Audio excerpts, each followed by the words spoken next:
क्या रात के अंधेरे में रात के 3 बजे अचानक आपकी भी नींद खुलती है और आपको लगता है कि आप एक डिस्टेंस से अपनी ही बॉडी को देख रहे हो? क्या आपको भी ऐसा लगता है कि आपकी आंखें तो खुली हैं लेकिन आपके गले से आवाज नहीं निकल रही? आप किसी को चीख चीख कर पुकार रहे हो लेकिन सामने वाले पर कोई असर ना पड़ रहा हो और आपको लगता है कि आपके शरीर से आपकी आत्मा निकल चुकी है। नमस्कार दोस्तों, स्वागत है आपका मेरे YouTube channel learn Hindi with Pooja में। और आज मैं बात करने वाली हूँ कि आखिर ये सभी एक्सपीरियंस हमें होते क्यों हैं।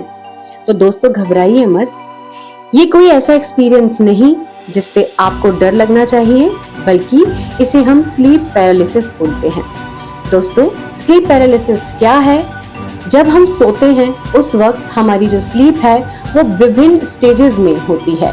उसमें से एक स्टेज आती है रैम स्लीप, जिसे हम बोलते हैं रैपिड आई मूवमेंट स्लीप। इस सिचुएशन में, इस स्थिति में हमारा जो दिमाग है वो ड्रीम कर रहा होता है, वो एक्टिव होता है, वो ड्रीमिंग की पोजीशन में होता है, जबकि हमारा जो शरीर है वो पूरी तरह से पैरालाइज्ड होता है, ताकि हम अपने ड्रीम्स में जो देख रहे हैं वो हमारी बॉडी एक्शन ना करे।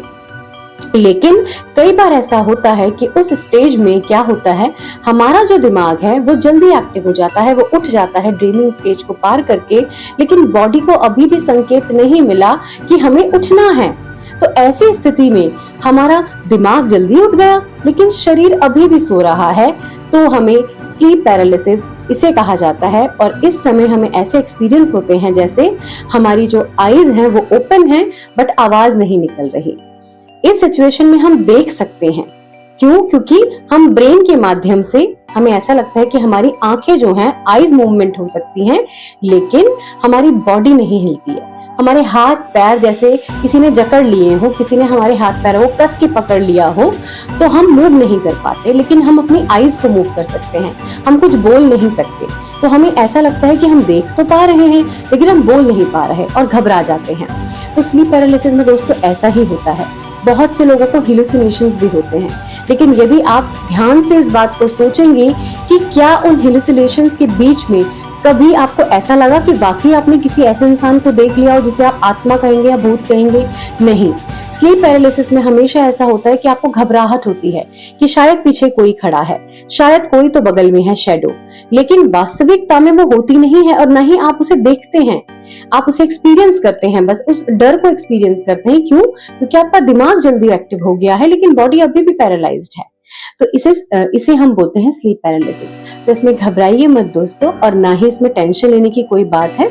ये सिर्फ इसलिए होता है जब आपकी नींद पूरी नहीं होती, आप बहुत ज्यादा टेंशन लेते हैं या किसी बात का ऐसा बहुत ज्यादा आपको स्ट्रेस है कि आप सोकर भी नहीं सो पा रहे। कई बार आपने देखा होगा कि हम सो जाते हैं लेकिन हमारा दिमाग चलता रहता है, हमारे दिमाग में वो टेंशन होती है कि अरे हमें वो टास्क पूरा करना है, हमें वो प्रोजेक्ट देना है, हमें इस काम को पूरा करना है, और वो दिमाग में तब तक चलता रहता है जब तक वो पूरा नहीं होता। तो ऐसी सिचुएशंस में ना हमारी जो नींद है वो डिस्टर्ब होती है, और ऐसी ही सिचुएशंस में जब नींद डिस्टर्ब होती है, पूरी नींद 7 से 9 घंटे की नींद हम नहीं ले पाते, तो हमें स्लीप पैरालिसिस के जो एक्सपीरियंसेस है वो होते हैं। और ये ज्यादा देर के नहीं होते, बहुत शॉर्ट टाइम के लिए ये होता है, जस्ट बिफोर वेकिंग अप हमें ऐसे एक्सपीरियंसेस होते हैं। तो इसमें घबराएं नहीं, बिल्कुल ना डरें, और सिर्फ आपको क्या करना है, टेंशन कम करनी है। अपने जो स्लीपिंग शेड्यूल है आपका, 7 से 9 घंटे की नींद लेनी ही लेनी है। और इफ इनकेस आप नहीं ले पाते तो भी सोते वक्त आप थोड़ी देर के लिए 5 मिनट के लिए मेडिटेशन कीजिए, ओम का जाप कीजिए, और आपके दिमाग को जब शांति मिले तो आप सो जाइए।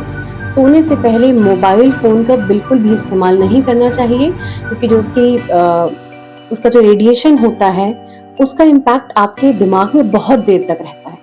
तो कम से कम 2 घंटे पहले सोने से फोन को छोड़ दीजिए और बहुत दूर रखिए। अलार्म लगाने के लिए ना अलार्म क्लॉक का इस्तेमाल करें, फोन का इस्तेमाल बिल्कुल ना करें दोस्तों। अगर आज आपकी नींद पूरी नहीं हुई ना, तो आपको हेल्थ इश्यूज तो होंगे, मेंटल इश्यूज भी होने लगेंगे। इसीलिए अच्छे से सोइए, नींद पूरी कीजिए और स्लीप पैरालिसिस एक्सपीरियंस को कम से कम कीजिए, और अपनी नींद पूरी कीजिए और हमेशा स्वस्थ रहिए।